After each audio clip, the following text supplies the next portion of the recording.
Hey folks, Dan Frio here with your market update, and it's a little bit of a kind of an off-cuff video that we're doing today. It's coming out on a Saturday, but what I thought I would do is go back. Let's go retro back about a year, maybe a year and a half ago, and let's start talking about home prices. Remember all these videos and all these people were telling you that how prices are going to crash and it's going to be worse than 2008. Well, in May of 2nd of 2023, housing prices, they didn't go down. And actually house prices were up at that time. And then where have they gone since? So this is where I would love your participation. So I can't reach and I don't know every aspect and every part of the country.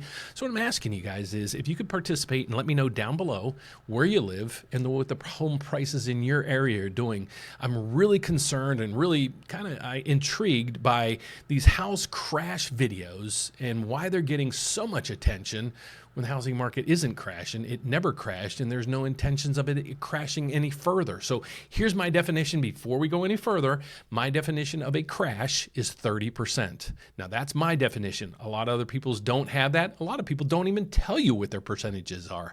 So check out this video. I think you'll be a little intriguing. Yes, it is back in May of 2023, so the rates are a little bit different and the news is different, but the context is what I want you to understand. So please participate down below. I'd love to have you there. And if you haven't subscribed yet, please, I'd love for you to do that over there. So thanks so much for watching this special edition on a Saturday, and I'll be back on Monday. Well, we have some fantastic news for you guys today. Home prices are back on the rise again. Yes, you hear it first. The news article just came out from CNBC just now, hot off the presses. Home prices are back on the rise as the spring market proves competitive. So you guys might be thinking, wait a second. Isn't the Fed, isn't the government, isn't everybody on mainstream media, even YouTubers, just killing it when it comes to the housing crash? Worse than 2008. Well, this is going to make their heads blow up. Because everybody keeps saying, well, the housing market is doomed. It's going to have 30, 40, maybe even a 50% reduction in prices. Do not buy. Well, guys, haven't been on that bandwagon, and I haven't been on there for years. And I've been banned on a lot of people's channels because they don't like my agenda. But my agenda is never going to change.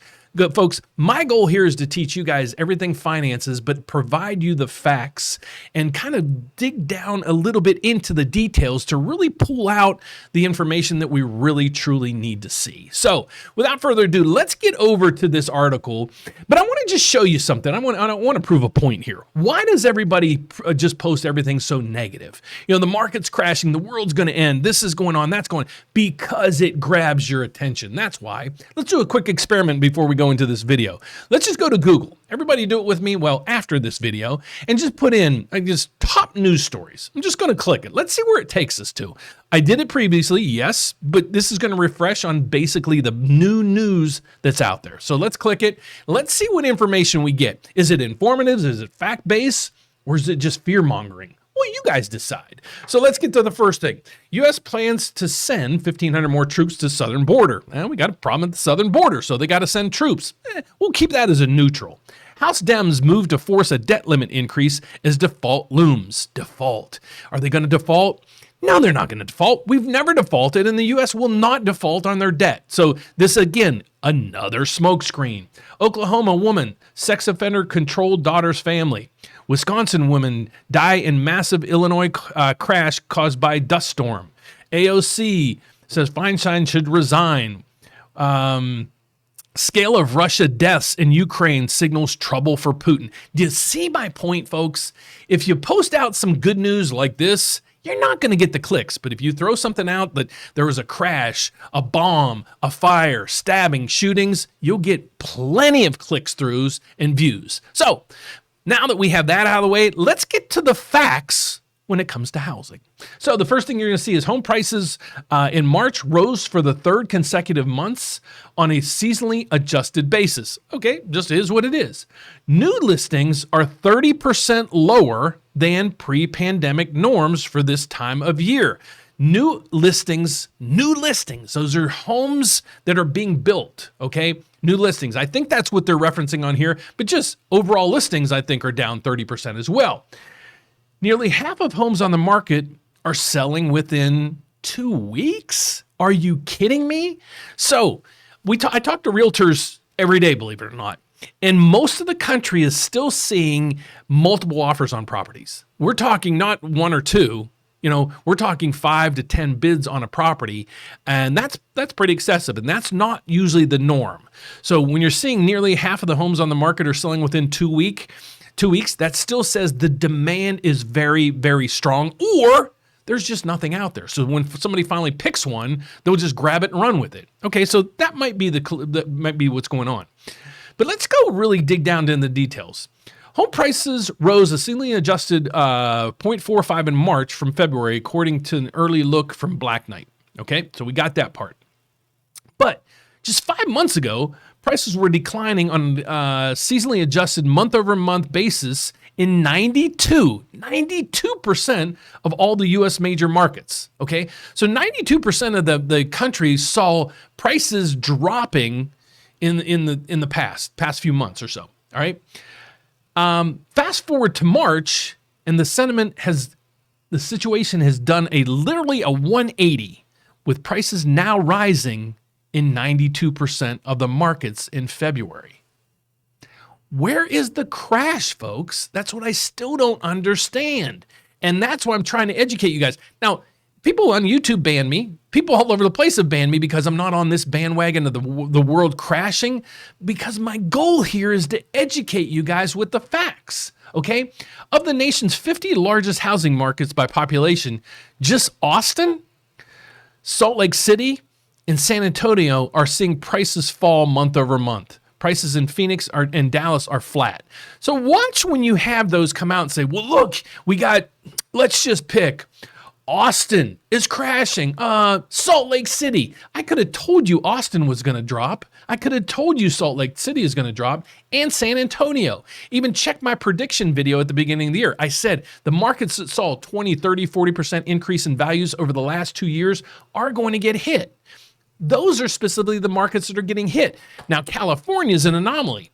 Those prices are out the roof, and the market is still hefty. Don't let anybody fool you on that part of it. We're going to prove it by scrolling down in this video. So what you're going to see through here is, here's the intriguing part. Oh man, let me see if I can get rid of these colors for you. Let's get rid of the colors so you guys can see. A separate report released Tuesday from CoreLogic focuses on home price comparisons from a year ago, but also showed price gains month over month.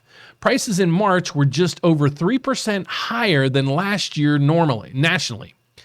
But markets in the Sun Belt are far outpacing cities in the West and Northeast.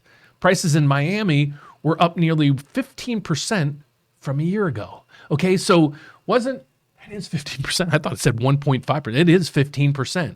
So it is still going crazy in Miami. Now, I don't know what you're going to see in the next videos from people out there, but it's probably going to be, stage 5 of the crash or something like that. Mark my words, folks.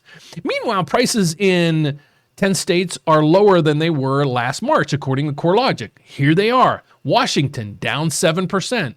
Idaho, down 3.6%. Nevada, down 3.5%. Utah, California, Montana, Oregon, Arizona. Do you see anywhere in here that's like 20, 30, 40% crashes like people have been telling us since 2021? Nah, I don't see it either. So that's that article.